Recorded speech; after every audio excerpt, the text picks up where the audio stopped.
اچھا شیف صاحب، میرا آپ سے ایک سوال ہے کہ آپ یورپ میں گئے. یورپ میں ظاہر ہے جا کے جانا ایک دم سکسیسفل ہونا بہت مشکل کام ہے. تو کن مشکلات کا سامنا کرنا پڑا آپ کو یورپ میں؟ بات یہ ہے کہ جب میں یہاں سے میرے لیے کچھ ضروری ہو گیا تھا کہ میں ملک چھوڑ دوں اور میں سعودی عرب چلا گیا. وہاں پہ میں ایز اے گارڈن سپروائزر کام کرتا رہا.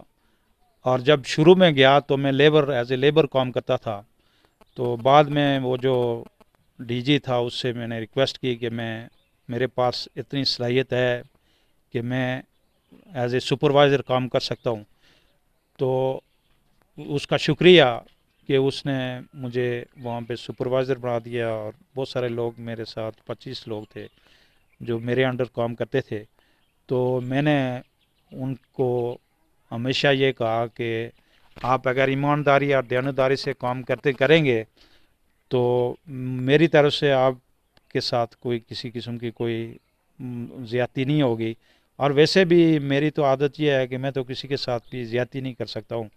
تو سوشل سیکٹر پہ بھی ادھر بھی ویلفیئر سیاست ہر طرف مجھے ایک اچھا ایکسپیرینس ہے.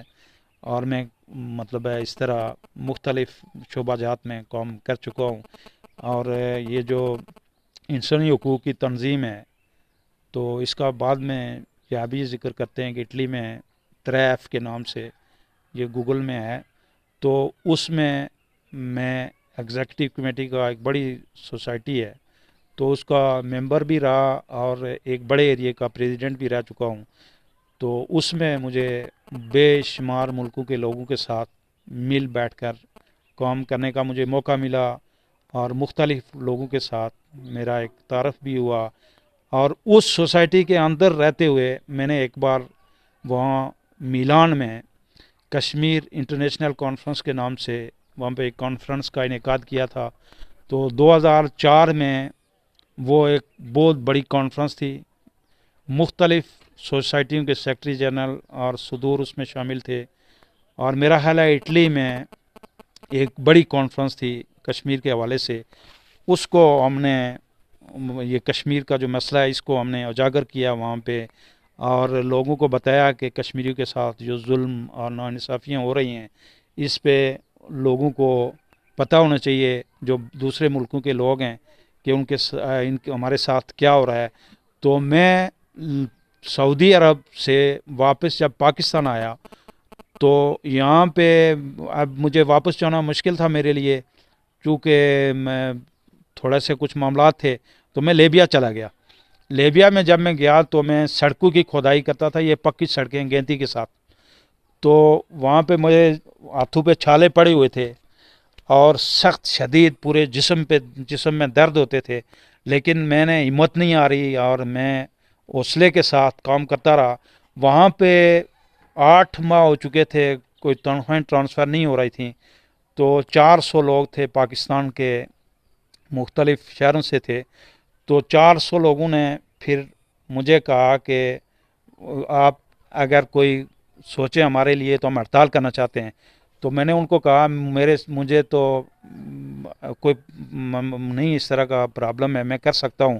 تو اگر آپ سارے چاہتے ہیں تو پھر ٹھیک ہے. اور سب نے مجھے کہا کہ جو تم اپنی مرضی سے بندے لو اور ہم سب تم پہ ٹرسٹ کرتے ہیں. تو یہ ہم جو آگے ایمبیسی میں جاؤ اور جو شرکے کے جو اس کمپنی کے لوگ ہیں جو ڈی جی ہے یا دوسرے لوگ ہیں ان سے بات چلاؤ گے تاکہ ہمارے پیسے ٹرانسفر ہو سکیں. اور لوگوں نے مجھے بتایا کہ ہمارے جو کیا دکاندار تھے جو سامان دیتے تھے بچوں کو انہوں نے بھی بند کر دیے. 8 ماہ سے ان لوگوں کو پیسے نہیں ملے ہیں. تو میں نے وہاں پہ میں ایمبیسی میں گیا. وہاں پہ شیرازی نام کا ایک لیبر اتاشی تھے. تو ان سے میں نے بات کی. میں نے کہا ہم طرابلس سے مصراتہ سے طرابلس آئے ہیں، طرابلس میں ایمبیسی تھی. تو میں نے ان کو ریکویسٹ کی کہ آپ یہ ویزے آپ نے سینکشن کیے ہیں تو پاکستان سے لوگ اتنے بڑی تعداد میں آپ یہاں لائے ہیں تو ان کی تنخواہیں ٹرانسفر نہیں ہو رہی ہیں اور جو آپ نے وہاں لوگوں کو بتایا وہ بھی جھوٹ تھا. اور یہ آپ کوئی مہربانی کریں ان کی ٹرانسفر کرا دیں پیسے. تو انہوں نے مجھے کہا کہ پیسے ان کے ہم ٹرانسفر کرائیں گے. اور پھر اس نے کہا کہ میں آنا چاہتا ہوں